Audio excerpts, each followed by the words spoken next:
Hi, it's Miss Priscilla, and I'm book talking The Ones We're Meant to Find. So Joan He, is the author, and this is, despite what you might think looking at the cover, this is a dystopian novel. So it's set in a far future world that has been impacted by dramatic climate change and eco disasters, basically. So in this future world, there are eco cities, which are interesting in and of themselves, where everybody wants to live in the eco city if possible, but not everybody can. Like you have to qualify to live in the eco cities. So the people who live elsewhere have to deal with, they just have to accept all the disasters and stuff that go on. Now, here's the other thing. There's two different storylines that are going on here. So one of them, and I believe this is the one that starts it off, is there's a girl who's living on an island, and basically she's just trying to decide. Her goal is to get off this island. She's looking for pieces to a boat because a boat must have washed up on shore. She could put this boat together, and she's going to go find her sister.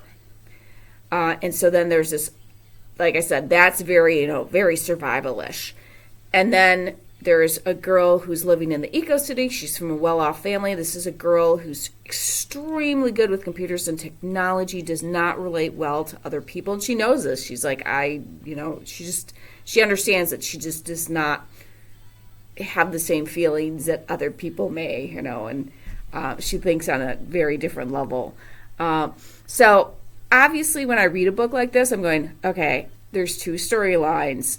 The author's going to connect them somehow. And what I really liked about this book, because I read so many books that I don't get surprised too often, and every time I thought I had the storyline figured out, like how they were connected, she twisted it.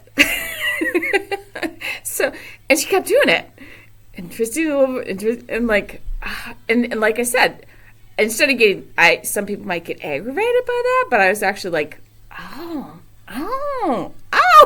like that's what I felt about this book. And the other thing is that it's hard to say a dystopian novel is beautifully written, but it's probably the most beautifully written dystopian novel I've ever read. Now, I do have one complaint about this novel, and that is, I don't know who chose the cover art, because kids who are into dystopian fiction are not, the closer I looked at it, I'm like, yeah, there's the ocean and the But yeah, it does not, the cover does not really sell it very well for people who like dystopian fiction. Because I really started out thinking, yeah, okay, it's dystopian, but my kids who like dystopian aren't going to like this. There's not enough action. Well, the action does come, and it's just like Hunger Games. It doesn't come right away, you've got to build up to it. So there is action and all this stuff. So there is just a lot of stuff in here. I really feel like if you are a dystopian lover, that give it a chance, you will like it, and don't judge it by the cover, because like I said, the cover makes it look all like warm and fuzzy and stuff like that, and it's really not.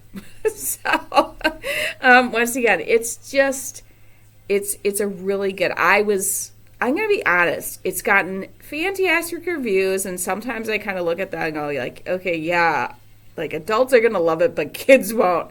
But I think there are a lot of kids out there who will love this book. So come in and check our copy out. It's on our new display.